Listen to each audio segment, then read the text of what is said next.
प्यारे दोस्तों, नमस्ते। आज मैं आपको बहुत ही सुंदर शिव कथा सुनाने जा रही हूँ। किसी गांव में एक ब्राह्मण और ब्राह्मणी रहा करते थे।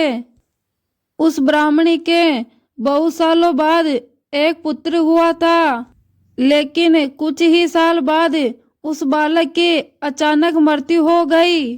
ब्राह्मण बालक का शव लेकर शमशान पहुंचा। उसे पुत्र प्राप्ति के लिए किए गए यज्ञ, तप और पुत्र के जन्म उत्सव की बातें याद आ रही थी। उसी शमशान में एक गिद्ध और एक सियार रहते थे। दोनों शव देखकर बड़े ही खुश हुए। दोनों ने अपनी प्रचलित व्यवस्था बना रखी थी। दिन में सियार मांस नहीं खाता और रात में गिद्ध मांस नहीं खाता था। सियार ने सोचा, यदि ब्राह्मण दिन में ही शव रखकर चला गया तो उस पर गिद्ध का अधिकार होगा, इसलिए क्यों ना अंधेरा होने तक ब्राह्मण को अपनी बातों में फंसाकर रखूं। और वही गिद्ध ताक में था के साथ आए कुटुंब के लोग जल्दी से जल्दी जाए और वे उसे खा सके। गिद्ध ब्राह्मण के पास गया और ब्राह्मण से बोला, मनुष्यों, आपके दुख का कारण यही एक मोह माया है। संसार में आने से पहले हर प्राणी की आयु तय हो जाती है।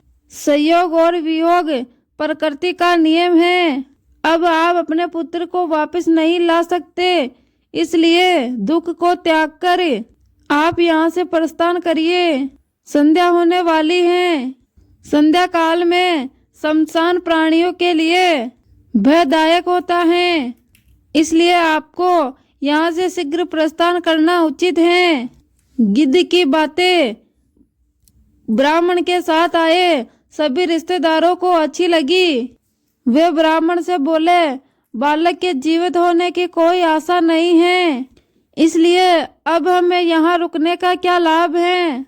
सियार सब सुन रहा था। उसे गिद्ध की चाल सफल होते देखा तो भागकर ब्राह्मण के पास गया और ब्राह्मण से बोला, सियार बोला, बड़े निर्दयी हो। जिससे प्रेम करते थे उसके मृत शिव के साथ थोड़ा वक्त भी नहीं बिता सकते, फिर कभी इसका मुख नहीं देख पाओगे। कम से कम संध्या काल तक तो इसके साथ अपना समय बिताओ। उन्हें रोके रखने के लिए सियार ने बहुत अच्छी अच्छी बातें की। जो रोगी हो, जिस पर अभी रोग लगा हो और जो शमशान की ओर जा रहा हो, उसे अपने परिवार की सहायता की जरूरत होती है। सियार की बातों से सभी परिजनों को तसल्ली हुई और वो वहीं रुकने का इरादा कर लिए। ये बात सुनकर अब गिद्ध को परेशानी होने लगी। गिद्ध कहने लगा, तुम ज्ञानी होने के बाद भी एक कपटी सियार की बातों में आ गए। एक दिन हर प्राणी की यही दशा होने वाली है, इसलिए शोक त्याग कर अपने अपने घर को लौटो। जो इस प्रकृति में बना है वो नष्ट होकर ही रहता है। तुम्हारा शोक मृतक शव को अगले जन्म में कष्ट देगा। ये दूसरे जन्म के लिए अधीन हो चुका है, क्यों रोकर इसे व्यर्थ में कष्ट देते हो। लोग चलने को हुए तो फिर सियार शुरू हो गया। सियार बोलने लगा, यदि यह बालक जीवित होता तो क्या तुम्हारा वंश नहीं बढ़ाता। कुल का सूर्य अस्त हुआ है, कम से कम सूर्य अस्त तक तो रुको। ये बात सुनकर गिद्ध को चिंता हुई। गिद्ध बोला, मेरी आयु 100 वर्ष है। मैंने आज तक किसी को जीवित होते नहीं देखा। तुम्हें शीघ्र ही जाकर इसके मोक्ष का कार्यक्रम शुरू कर देना चाहिए। अब सियार ने कहना शुरू कर दिया, जब तक सूर्य आकाश में विराजमान है देवतीय चमत्कार हो सकता है। रात्रि में असुर शक्तियां प्रबल होती हैं। मेरा सुझाव है, आप थोड़ी प्रतीक्षा कर लेंगे तो अच्छा होगा। सियार और गिद्ध की चालाकी में फंसा ब्राह्मण का परिवार तय नहीं कर पा रहा था। कि हमें क्या करना चाहिए। अंततः पिता ने अपने बेटे का शव गोद में रखा और जोर जोर से विलाप करने लगा। उसके विलाप से शमशान कांपने लगा और उधर संध्या भ्रमण पर निकले भगवान शिव और माता पार्वती वहां पर पहुंचे। माता पार्वती ने बिलखते परिजनों को देखा तो वह बहुत दुखी हुई। उन्होंने भगवान शिव से बालक को जीवित करने की प्रतिज्ञा करने लगी।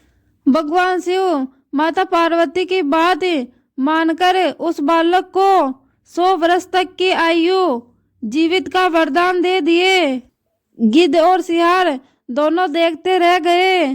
गिद्ध और सियार के लिए आकाशवाणी हुई, तुमने प्राणियों को उपदेश तो दिया, उसमें सांत्वना की बजाय तुम्हारा स्वार्थ निहित था, इसलिए तुम्हें अब इस योनि से शीघ्र मुक्ति नहीं मिलेगी।